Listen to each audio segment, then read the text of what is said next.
오늘의 주뉴스입니다. 남북은 오늘 개성공단에서 공동연락사무소 개소식을 열고 업무를 시작합니다.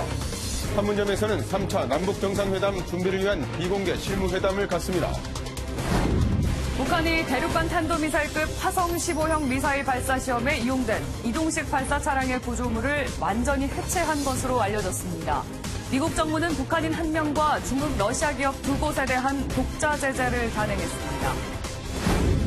정부가 2주택 이상 보유자에 대한 종합부동산세의 세율을 최고 3.2%로 높였습니다. 다주택자에 대한 대출 규제도 대폭 강화해 투기 수요를 원천 차단하기로 했는데 수도권 신규 택지 공급 계획은 오는 21일 발표할 예정입니다. 사법부 70주년 기념식에 참석한 문재인 대통령이 사법농단 의혹을 직접 언급하며 사법부 스스로 바로잡아야 한다고 강조했습니다. 김명수 대법원장은 철저한 진상규명을 위해 수사에 적극 협조하겠다고 밝혔습니다. 서울의 한 산후조리원의 영아 3명에게서 로타바이러스 양성 반응이 나왔습니다. 어젯밤 청주 영덕고속도로에서는 화물차 세대가 추돌해 1명이 숨졌습니다. 오늘은 전국이 대체로 흐린 가운데 남부지방에 비가 내리겠습니다. 내일까지 경남 해안에는 100mm가 넘는 많은 비가 내리겠고 밤부터 서울과 경기 남부, 강원 남부로 확대되겠습니다. 안녕하십니까. 굿모닝 MBN입니다. 정부가 부동산 광풍을 잠재우겠다며 종합부동산 대책을 발표했습니다. 세 부담을 대폭 늘리고 규제 지역에서는 새로 대출을 받아서 집을 사는 걸 막기로 했습니다. 먼저 신동규 기자입니다. 9.13 부동산 대책의 핵심은 다주택자의 종부세를 참여정부 수준 이상인 최고 3.2%로 대폭 높인 겁니다.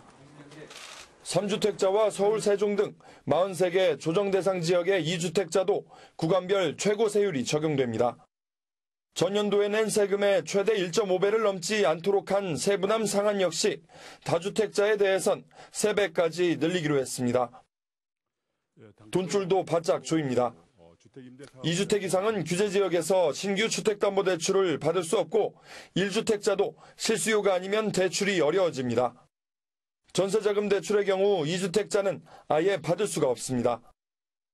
일부 투기 세력으로 변질된 임대사업자에 대한 대출 혜택도 축소해 활성화 방안을 밝힌 지 1년 만에 후퇴했습니다. 결국 세금 부담을 높이고 돈줄도 조이는 양면 전략으로 투기 열풍을 잠재우겠다는 겁니다. 다주택자 등에 의한 투기 수요를 철저히 차단하는 한편 선의 실수요자를 확실히 보호하는 데 정부는 자체적으로 할 수 있는 대책은 당장 적용하고 법률 개정이 필요한 종부세 개편안 역시 의원 입법을 통해 속도감 있게 추진할 방침입니다. MBN 뉴스 신동규입니다. 그렇다면 실제로 다주택자와 고가주택 보유자는 세금을 얼마나 더 내야 할까요? 김민수 기자가 알아봤습니다. 정부의 화살이 향한 곳은 서울 등 집값 급등 지역에 집을 여러 채 가진 다주택자입니다. 이번 개편안으로 서울에 시가 35억 원 상당의 아파트 2채가 있다면 종부세는 480만 원에서 1,400만 원으로 3배 가까이 늘어납니다. 이번 대책으로 조정 대상 지역의 2채 이상 주택 보유자도 중과세되기 때문입니다. 3채 이상 주택을 가진 다주택자도 추가 과세로 세금 직격탄을 맞습니다. 서울에 50억 원 상당의 아파트 3채를 가진 다주택자는 다음 해 내야 하는 종부세가 990만 원에서 2,600만 원으로 크게 오릅니다. 주택을 오래 보유했어도 실제 거주하지 않은 1주택자에 대한 세금도 늘어납니다. 10년 이상 보유만 하면 양도세를 최대 80%까지 공제해준 장기 보유 특별공제에 2년 이상 거주 조건이 추가됐습니다. 5억 원에 산 주택을 10년 보유하고 15억 원에 팔면 지금은 양도세가 1,400만 원이지만 앞으로는 거주 요건이 충족 안 되면 공제율이 낮아져 세금이 9,500만 원까지 증가합니다. 조정 대상 지역에서 일시적 2주택자는 기존 3년에서 2년 안에 주택을 팔아야 양도세를 면제받을 수 있습니다. MBN 뉴스 김민수입니다. 이번에 정부는 대규모 주택 공급 지역은 발표하지 않았지만 도심의 공급 확대 방향을 제시했습니다. 도심 내 규제를 완화해서 주택 공급량을 늘린다는 건데 실효성에 의문이 제기되고 있습니다. 정주영 기자입니다. 서울 효창공원 앞역 인근입니다. 역세권 시프트, 즉 10년 이상 장기 전세 주택이 추진되다 용적률이 낮은 탓에 사업이 좌초됐습니다. 거기 용적률 때 인산됐나 보다. 그 사업성이 없지. 정부가 이 같은 도심 내 규제를 완화하는 카드를 꺼내들었습니다. 건물을 더 높이 지어 주택 공급량을 늘릴 수 있도록 상업지역의 주거비율과 준주거지역의 용적률을 높여주겠다는 겁니다. 하지만 도심 내 재개발, 재건축에 대한 규제가 여전한 상황에서 주택 공급을 확 늘리기엔 미봉책이란 지적이 나옵니다. 서울 도심 내에서 공급을 늘리는 데는 어느 정도 효과가 있을 것으로 기대가 되지만 크게 공급이 늘 수 없다는 점에서는 한계가 있습니다. 정부는 또 오는 21일 수도권 30곳에 주택 30만 호 공급 등에 대한 구체적인 계획을 내놓기로 했습니다. 다만 신규 택지 후보지 사전 유출 파문을 겪은 지역들은 백지화될 것으로 보입니다.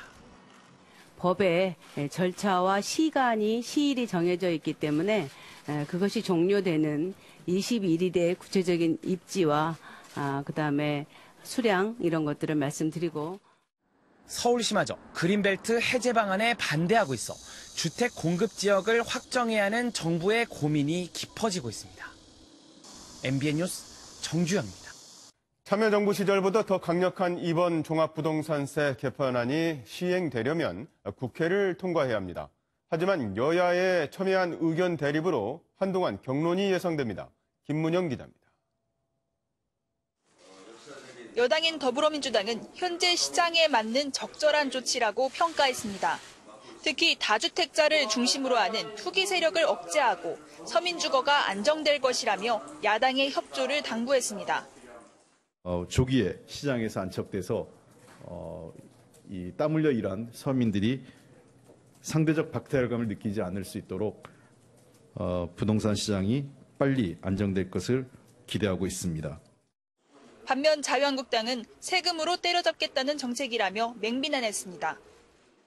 이제는 가만히 집안채 가지고 있는 중산층에게까지 세금 폭탄은 현실화가 되고 있습니다.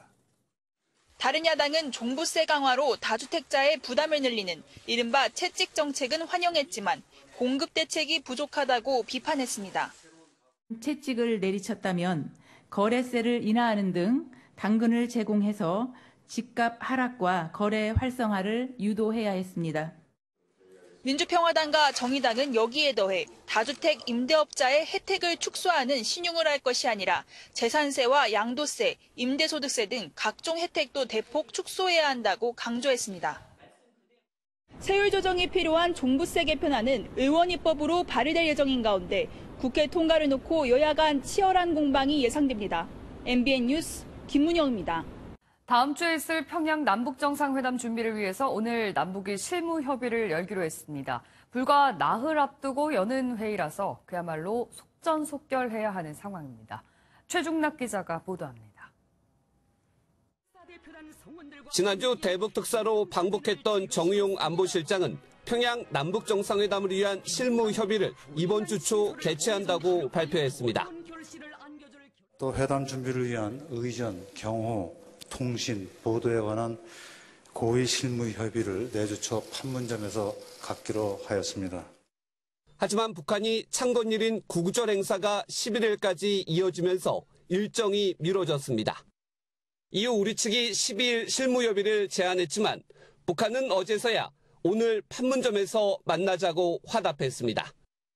이로써 정상회담을 나흘 앞두고 세부 일정과 경우, 방북단의 규모와 보도 방식 등이 결정될 예정입니다.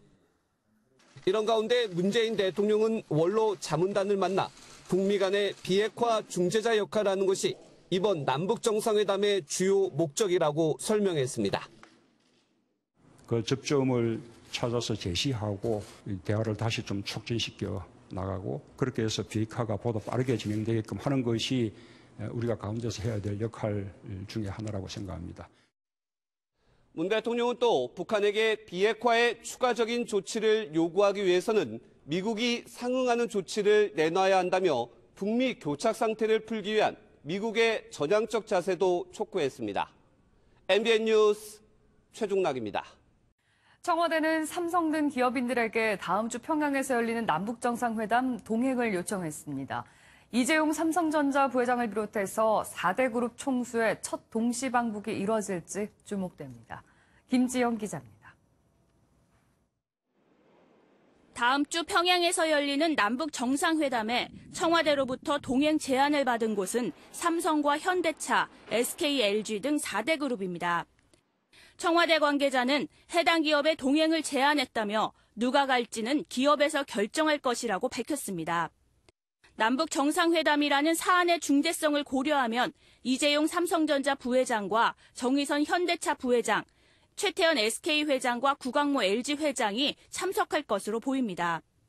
4대 그룹 총수의 방북이 성사되면 최태원 회장은 노무현 정부 때인 2007년에 이어 두 번째 평양 방문입니다. 정의선 부회장과 구광모 회장은 아버지 정몽구 현대차 회장과 구보무 LG 회장에 이어 방북길에 오르게 됩니다. 2007년 당시 건강상의 이유로 이건희 회장이 참석 못한 삼성은 총수가 처음으로 남북 정상회담 수행단에 참여하게 됩니다. 현정은 현대그룹 회장도 2007년에 이어 동행할 전망입니다. 여기에 박용만 대한상공회의소 회장 등 경제단체장도 함께 방북할 것으로 보여 방북단에 포함될 재계 인사는 10여 명 안팎으로 예상됩니다. 과거보다 규모가 줄면서 대북 사업을 지원할 여건이 되는 기업 중심으로 방북단을 구성했다는 평가도 나옵니다. MBN 뉴스 김지영입니다. 한편 남북이 365일 24시간 소통하는 창구가 될 공동연락사무소도 오늘 개성공단에서 문을 엽니다. 통일대교에 취재기자 나가 있습니다. 주진희 기자, 우리 측 대표단들 출발했습니까? 네, 잠시 뒤 우리 측 대표단들은 이곳 통일대교를 지나 개성공단 안으로 들어가게 됩니다. 개소식은 10시 반쯤 개성공단 안에서 열리게 됩니다. 우리 측 참석자는 남북 초대 연락사무소장으로 내정된 천혜성 통일부 차관을 비롯 조명균 통일부 장관, 그리고 문정인 대통령 통일외교안보 특보 등 50여 명입니다. 또 개성공단 기업인들도 동행을 하게 되는데 기업인들은 공단 폐쇄 이후 22년 7개월여 만에 다시 개성공단을 방문하게 됩니다. 북측에서는 리성권 조국평화통일위원장이 참석할 것으로 보입니다. 연락사무소는 개성공단 안에 있는 남북교류협력협의사무소 건물을 고쳐 사용하기로 했으며 앞으로 그곳에서 남북연락뿐 아니라 남북협의도 진행하게 됩니다. 남북은 앞으로 일주일에 한 번씩 정례회의를 하게 되며 오늘 개소식을 계기로 첫 회의가 열릴 것으로 보입니다. 하지만 북측은 초대 연락사무소장을 조평통 부위원장 중 누구로 할지 아직 우리 측에 통보하지 않았는데 이것도 첫 회의에서 공개될 것으로 보입니다. 때문에 오늘 처음으로 남북의 소장이 대면하고 철도, 도로협력 등 판문점 선언 이행을 위한 첫 회의를 진행할 것으로 보입니다. 지금까지 통일대교에서 MBN 뉴스 주진입니다. 다음 주 남북정상회담에서 군사 분야 합의 내용을 최종 조율하기 위한 군사실무회담이 열립니다. 서해 평화수역 조성 등을 위해 사격훈련 금지 지역을 설정하는 문제도 검토 중인데 다음 주 남북정상이 이런 내용을 담은 군사합의서를 체결할지 관심입니다. 김근희 기자입니다. 어제 판문점 북측 통일각에서 대령급 군사실무회담이 열렸습니다. 앞서 장성급 회담에서 논의했던 DMZ 내 GP철수와 공동 유해 발굴, JSA 비무장화 등의 구체적인 방식을 합의하기 위해서입니다. 현재 10여 개의 GP를 시범 철수하는 방안이 검토 중이며 유해 발굴 장소로는 강원도 철원이 유력한 것으로 알려졌습니다. 4.27 판문점 선언에 명시된 서해 북방한계선, 이른바 NLL 일대 평화수역 조성도 핵심 의제 중 하나입니다. 판문점 선언 이후에도 북한이 NLL을 인정하지 않으면서 쉽게 의견차를 좁히지 못한 것으로 알려졌습니다. 하지만 정의용 청와대 국가안보실장은 어제 서울 안보대화에 참석해 남북이 서해 평화수역에 대해서도 협의 중이라고 밝혔습니다. 우발적 무력 충돌 방지와 안전한 어로 활동 보장을 위한 서해 평화수역 설치 문제에 대해서도 구체적인 협의가 이루어지고 있습니다. 이를 위해 NLL 일대에 함정 출입과 사격 훈련이 금지된 완충지대 설치도 검토 중인 것으로 전해졌습니다. 남북은 이번 실무회담 결과를 토대로 다음 주 정상회담에서 포괄적인 군사합의서를 체결할 것으로 알려졌습니다. MBN 뉴스 김근희입니다. 미국이 신임 북한 유엔 대사에게 비자를 발급했습니다. 한 달 넘게 개점 휴업 상태였던 북미 간 뉴욕 채널이 다시 활기를 띨 것으로 보이는데 특히 새로 오는 북한 유엔 대사가 과거 말레이시아와 김정남 암살 사건을 협상했던 사람이라 협상력이 상당하다는 평가입니다. 오지혜 기자입니다. 말레이시아 주재 북한 대사관 너머로 심각한 표정의 한 남성이 보입니다. 김정남 암살 사건 발생 후 30년 넘은 수교가 무색하게 관계가 얼어붙자 당시 북한이 급파한 외교관 김성 유엔 주재 신임 북한 대사입니다. 김성 대사는 지난 2014년 주 유엔 북한 대표부에서 참사관과 외무성 조약국장을 지냈는데 협상력을 인정받았는지 유엔 총회 개막을 앞두고 곧 부임합니다. 앞서 자성남 전 대사가 지난 7월 말 귀국길에 올랐지만 북미 협상 교착 상태로 비자 발급이 지연되며 북한 대사는 공석이었습니다. 흥미로운 점은 북한이 유엔 대표부에 공을 들이고 있다는 점입니다. 김성 대사 합류로 북한 유엔 대표부 10명 가운데 김인용, 박성일, 리용필 차석 대사까지 대사급만 4명입니다. 만날 수 있는 상대방의 급들이 정해져 있거든요.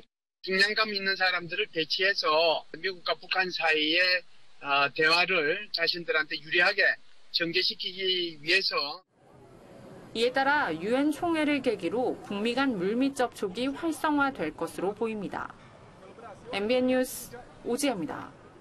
북한이 미 본토를 직접 위협할 수 있다는 ICBM 화성 15형의 이동식 발사 시설을 해체한 정황이 담긴 사진이 공개됐습니다. 미국은 이 사진이 공개된 다음 날 이번 달 들어 두 번째 독자 대북 제재를 단행했습니다. 고정수 기자입니다. 북한의 ICBM 대륙간 탄도미사일 화성 15형 관련 시험이 이뤄진 것으로 추정되는 평안남도 평성시 자동차 공장.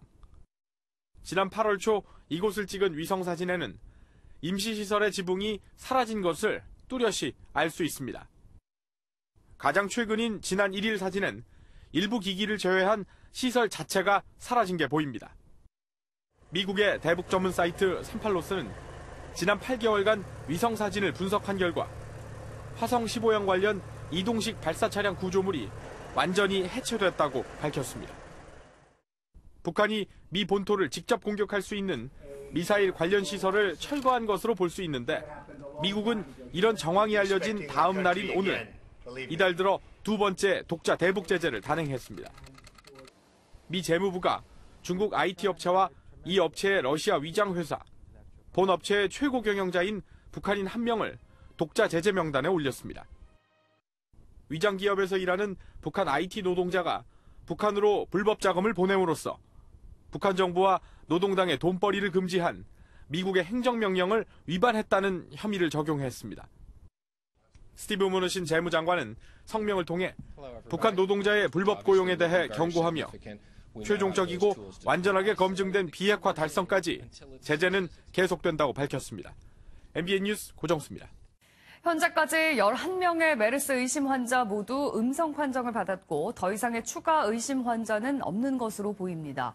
보건당국은 만약에 대비해서 밀접 접촉자 21명 전원에 대한 메르스 중간검사를 실시합니다. 이수아 기자입니다. 메르스 환자와 접촉한 뒤 의심 증상으로 검사를 받은 11명 모두 최종 음성 판정을 받았습니다. 현재 더 이상의 추가 의심 환자는 나오지 않고 있습니다.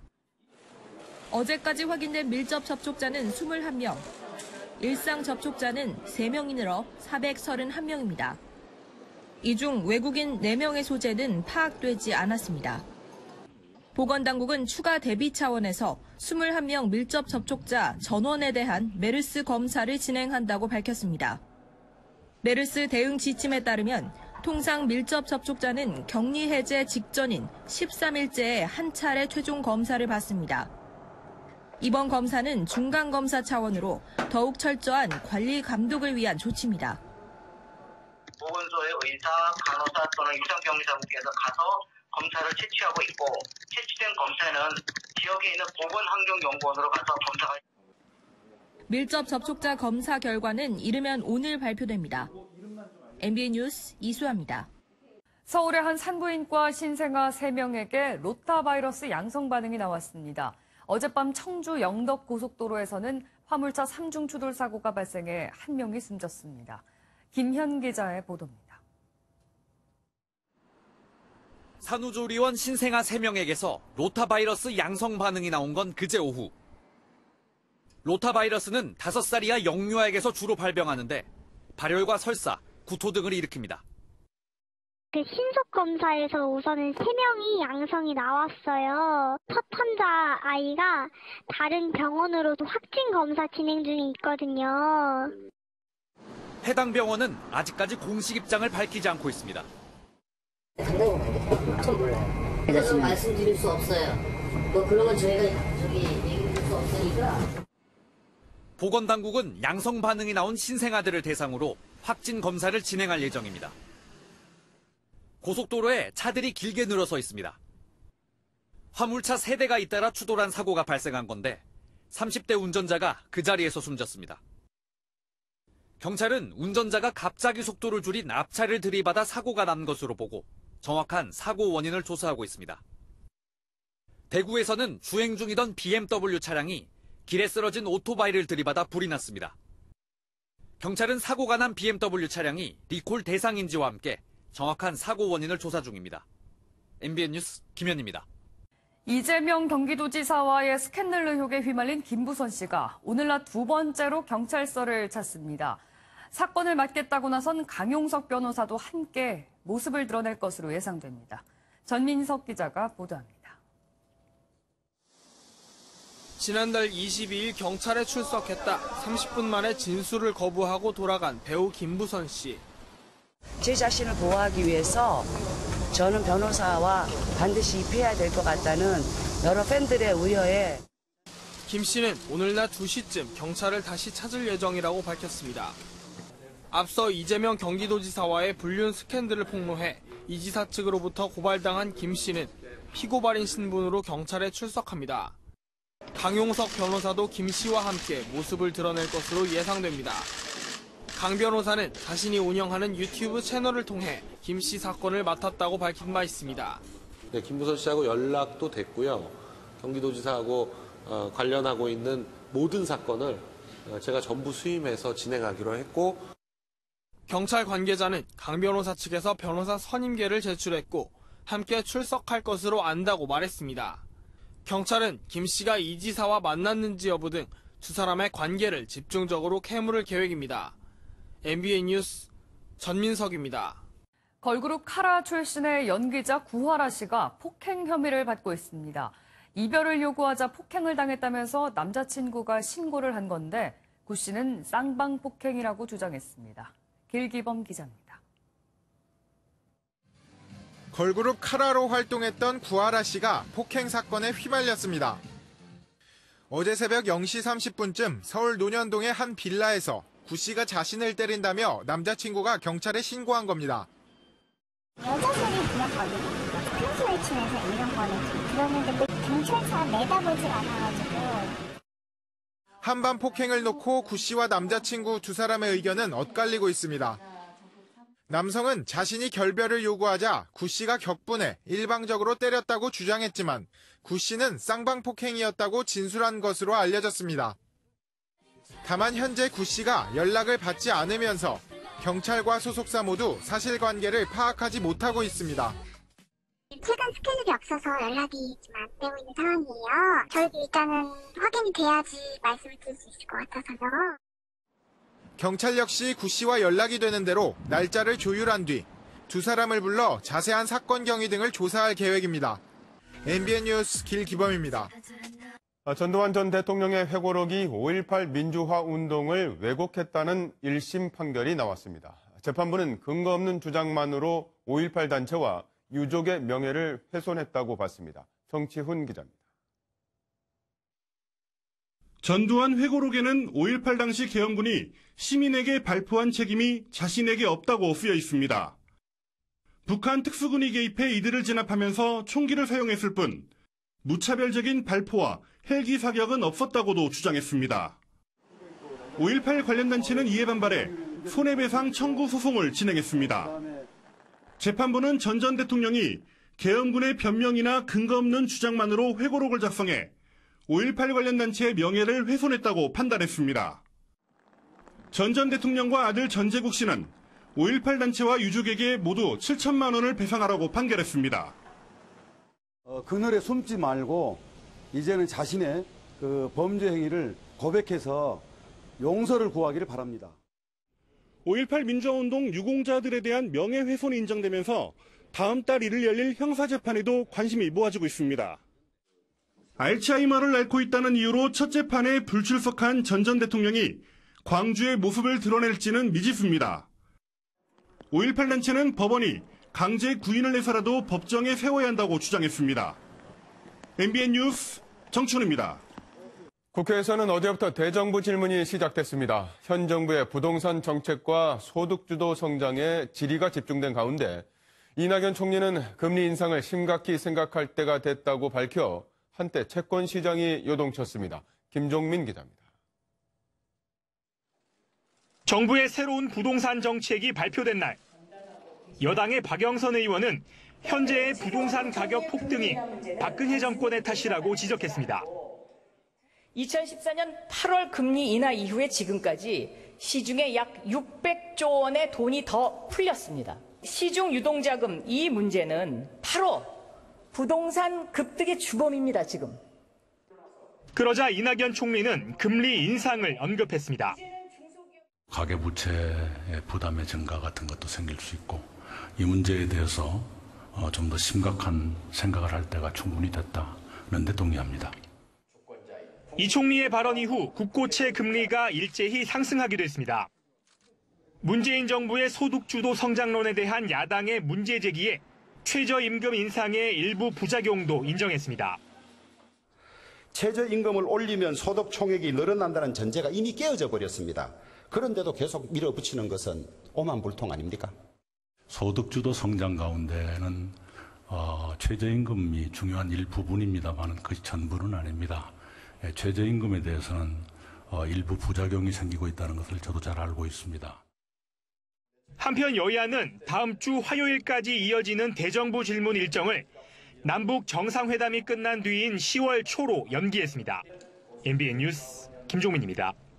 어제 대정부 질문에서는 육선의 김무성 의원이 야당의 첫 질의자로 나서 눈길을 끌었습니다.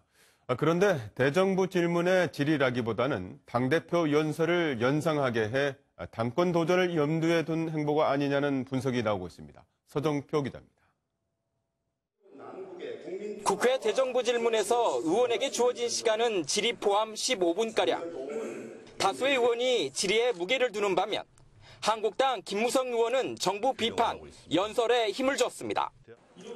포문은 역시 소득 주도 성장이었습니다. 민생 파탄의 주범인 소득 주도 성장은 대한민국 경제를 위해서 절대로 태어나지 말았어야 할 괴물입니다. 좌파 사회주의, 포퓰리즘 등의 표현을 써가며 맹공을 이어가더니 부동산과 최저임금 등 정부 정책을 싸잡아 비판합니다. 질의 후반 이낙연 총리와 통일부 장관을 불러세웠지만 질의라기보단 꾸지람에 가까웠습니다. 잘못된 경제정책을 주도하는 장하성 정책실장, 김수현 사회수석, 홍장표 위원장 등의 경질을 대통령께 요청할 생각이 있습니다. 그 거취를 총리가 말하는 건 흔히 생각하는 총리의 영역은 아닙니다만 그러나 대정부 질문에 나서는 한국당 의원은 모두 20명. 절반이 넘는 초재선에 사선은 2명에 불과한 점에 비춰보면 김무성 의원이 그것도 첫 질의자로 나선 건 이례적이라는 평입니다. 일각에서는 당권 도전을 염두에 둔 행보가 아니냐는 분석까지 내놓고 있습니다. MBN 뉴스 서정표입니다. 문재인 대통령은 사법부 70주년 기념식에 참석해 사법농단 의혹과 관련해 강도 높은 개혁을 촉구했습니다. 김명수 대법원장도 철저한 진상규명을 약속했습니다. 송주영 기자입니다. 사법부 70주년 기념식에 참석한 문재인 대통령은 양승태 대법원의 사법농단 의혹이 국민에게 실망을 줬다고 지적했습니다. 지난 정부 시절의 사법농단과 재판거래 의혹이 사법부에 대한 국민의 신뢰를 뿌리채 흔들고 있습니다. 이어 사법부 스스로 철저한 진상규명에 나서야 한다고 강조했습니다. 의혹은 반드시 규명되어야 하며 만약 잘못이 있었다면 사법부 스스로 바로잡아야 합니다. 동시에 사법부의 독립성을 보장하겠다는 의지를 밝히면서 김명수 대법원장에게 힘을 실었습니다. 김 대법원장도 국민에게 실망드린 점을 사과한다며 수사 협조를 약속했습니다. 현안에 대한 철저한 진상규명과 관련자들에 대한 엄정한 문책이 필요하다는 것이 저희 확고한 생각입니다. 법원이 잇따라 검찰이 청구한 압수수색 영장을 기각하면서 제19 감싸기 논란이 불거지자 진화에 나선 것으로 풀이됩니다. 한동안 침묵해온 김 대법원장이 검찰 수사에 적극적으로 협조하겠다는 뜻을 밝히면서 법원의 향후 행보에 관심이 집중됩니다. MBN 뉴스 송정입니다. 해외 출장을 가면서 제자에게 개밥을 챙기라고 지시하고 심지어 제자의 장학금을 빼앗은 대학 교수들이 교육부 감사에 적발됐습니다. 교수 갑질이 도를 넘었다는 지적입니다. 강세훈 기자가 취재했습니다. 전북의 한 공립대입니다. 최근 이 학교 무용학과 학생 4명은 한 명당 250만 원씩 장학금을 받았습니다. 그런데 곧바로 지도 교수에게 건네야 했습니다. 총무에 되잖아요, 장학금을. 그 장학금을 그 파트의 총무인한테 다시 입금을 한 거죠. 다시 빼앗아간 거네.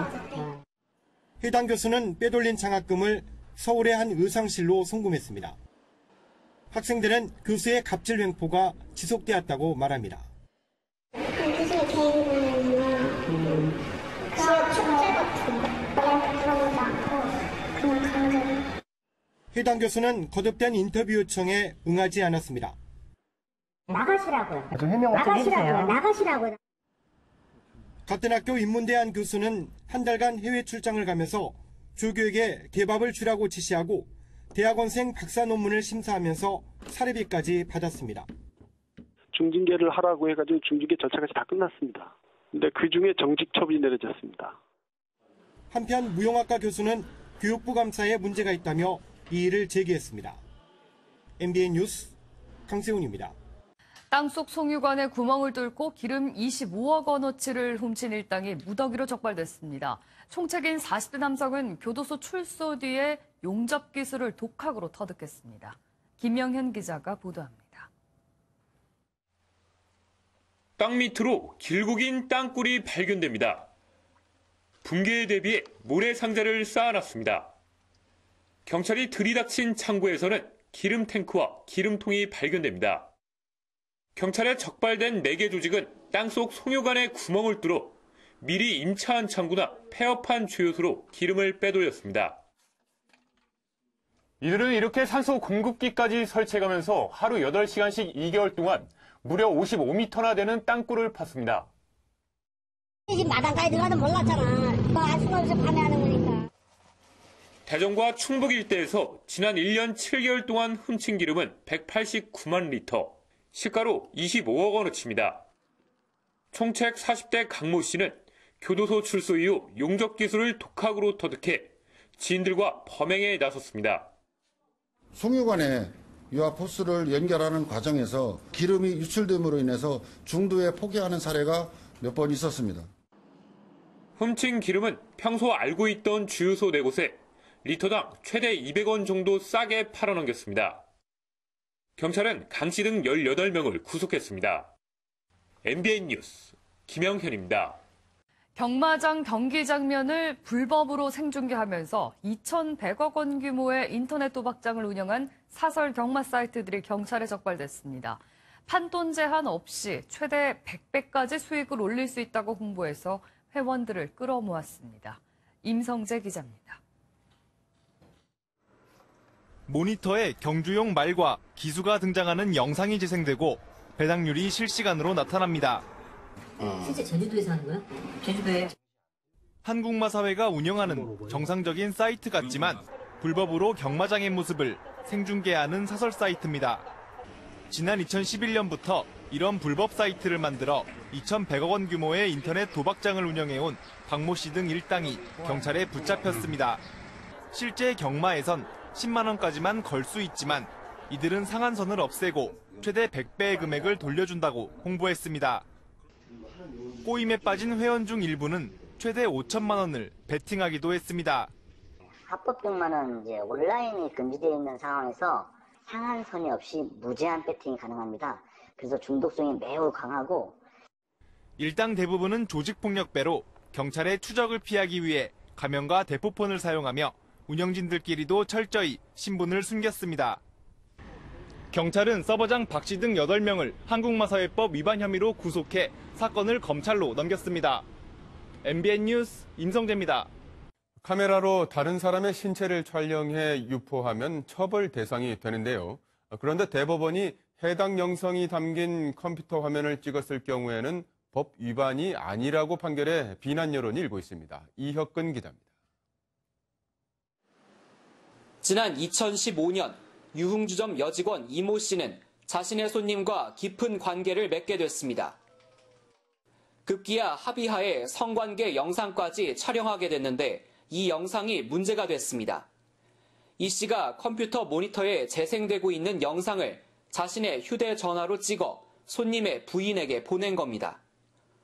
하급심에선 이 씨 행위가 다른 사람의 신체를 촬영한 촬영물을 그 의사에 반해 제공한 것이라며 벌금 500만 원을 선고했습니다. 하지만 대법원은 다른 사람의 신체를 직접 촬영하는 행위만 위법한 것이라며 신체 이미지가 담긴 영상을 촬영하는 행위는 위법하지 않다고 봤습니다. 앞으로 판결이 전원합의 판결로 뒤바뀌지 않는 한 동일한 사안이 발생한다면 역시 무죄 판결이 내려질 것으로 보여집니다. 판결 내용이 알려지자 누리꾼들은 댓글을 통해 상식적으로 이해가 안 간다. 이제 수많은 음란 영상물이 유포될 것이다라며 비판을 이어갔습니다. 재촬영 유포 행위도 처벌할 수 있도록 성폭력 처벌법에서 재형법정주에 반하지 않도록 관련 법규를 상세히 더 정비해야 할 것으로. 법원 판결이 시대에 뒤떨어졌다는 비판과 함께 관련 법규 개정이 시급하다는 지적이 나옵니다. MBN 뉴스 이혁근입니다. 미국 LA 인근 도시에서 한 남성이 총기로 자신의 아내를 포함해 5명을 숨지게 한 사건이 발생했습니다. 이 남성은 경찰과 마주치자 스스로 목숨을 끊었습니다. 이동화 기자입니다. 주차장에서 대치를 벌이고 있는 경찰관과 총격 용의자. 경찰이 수차례 총을 내려놓으라고 하지만 용의자는 끝내 극단적인 선택을 했습니다. 미국 LA의 북쪽 도시 베이커스필드에서 현지 시각으로 12일 한 남성이 아내를 포함해 주민 5명에게 총격을 가해 숨지게 하고 스스로 목숨을 끊었습니다. 용의자는 아내와 함께 있던 남성과 아내를 먼저 쏘고 달아나던 중 마주친 주민 3명에게도 차례로 총격을 가해 숨지게 한 뒤 경찰과 맞닥뜨린 것으로 전해졌습니다. 용의자는 불특정 다수를 대상으로 총기 난사를 하지는 않은 것으로 알려졌습니다. It appears that the suspect targeted each of his victims. We know that the suspect and his estranged wife were in divorce proceedings. 총격범과 피살된 주민들이 어떤 관계인지는 확인되지 않고 있는 가운데 경찰은 총격을 목격한 30여 명의 주민을 상대로 범행 동기를 조사 중입니다. MBN 뉴스 이동화입니다. 다음은 화제 영상입니다. 아이폰 10 이후 1년 만에 애플이 새 모델을 공개했습니다. 과연 어떤 점이 달라졌을까요? 애플이 새로운 아이폰과 애플워치 4 등 신제품을 공개했습니다. 새로 공개된 모델은 10S와 10S Max, 10R의 세 가지인데요. 특히 10S Max는 본체 대비 화면을 극대화한 6인치대 디스플레이를 자랑합니다. 세계에서 가장 많이 팔린 시계라는 애플워치도 새롭게 출시됐는데요. 이번에도 소비자들의 마음을 사로잡을 수 있을까요? 일본의 전통 문화 중 하나인 게이샤. 그런데 이 게이샤를 이탈리아에서 만났습니다. 화면 함께 보시죠. 특유의 짙은 화장에 기모노를 입고 능숙하게 피리를 부는 여인. 어딜 봐도 일본인 것 같지만 이곳은 로마의 한 일식 레스토랑이고요. 놀랍게도 이 여성은 이탈리아 사람입니다. 말을 하지 않으면 알아보기 힘들 정도인데요. 얼마나 많은 노력을 했을까 대단하단 말이 나올 수밖에요. 오늘 전국 곳곳에서 비가 오겠습니다. 지금은 남부지방과 충청도에 비구름이 발달해 있는데요. 낮에는 그 밖에 충청도, 밤에는 서울과 경기 남부, 강원 남부에 영향을 주겠습니다. 나오실 때 우산 챙기셔야겠습니다. 예상되는 비의 양은 내일까지 경남 해안에서 많게는 100mm 이상, 전남 남해안과 경남에서 30에서 80mm, 충청 이남으로는 10에서 50mm가 되겠습니다. 서울과 경기 남부, 강원 남부에서도 5에서 10mm가 예상됩니다. 지금 전국이 대체로 흐리고 남부지방을 비롯해서 충청도에서도 비가 내리고 있습니다. 차츰 그 밖에 충청도로 확대되겠고요. 밤에는 서울과 경기 남부, 강원 남부에서도 비가 오겠습니다. 특히 남해안에서는 오후까지 천둥 번개를 동반한 시간당 30mm 이상의 강하고 많은 비가 집중될 수 있겠습니다. 남부와 제주에서는 바람도 강하게 불겠습니다. 오늘 아침 강원 산지에서는 안개가 짙게 끼는 곳이 있겠습니다. 기온은 20도 안팎으로 출발하고 있습니다. 한낮에는 서울 27도, 강릉 23도, 전주 26도, 광주 27도가 되겠습니다.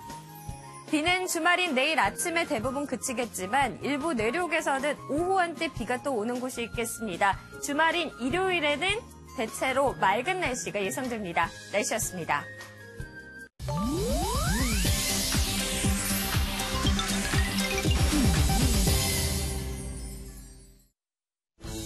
인터넷에서 화제가 되는 소식들 살펴봅니다. 인터넷 마글마글입니다.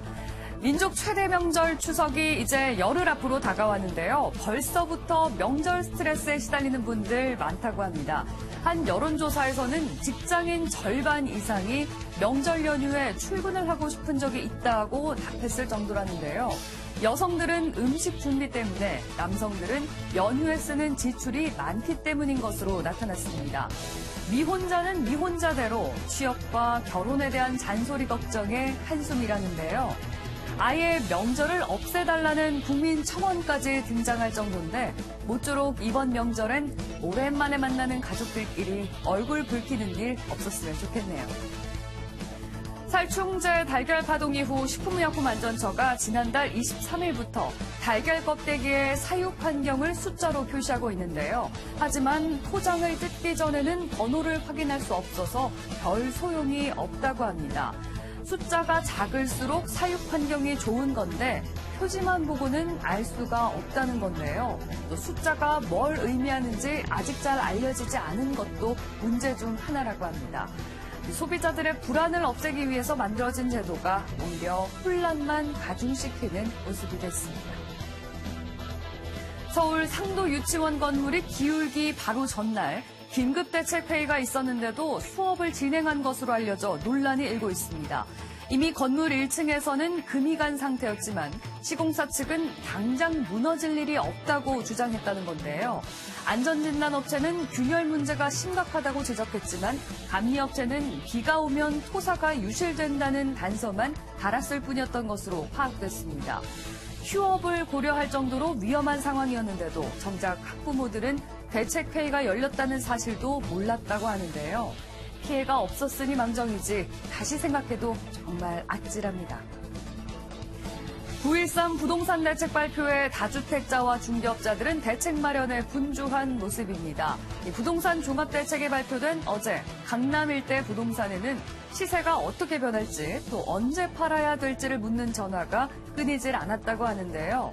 종부세 구간을 파악하기 위해서 공시가격을 조회하는 국토부 사이트는 접속자가 몰려 사이트가 멈추기도 했다고 합니다. 세금 부담에 대한 우려와 또 부동산 안정을 위한 취지에 공감한다는 의견이 맞서는 가운데 부동산 시장이 앞으로 어떻게 움직일지 관심이 집중되고 있습니다. 인터넷 와글와글이었습니다.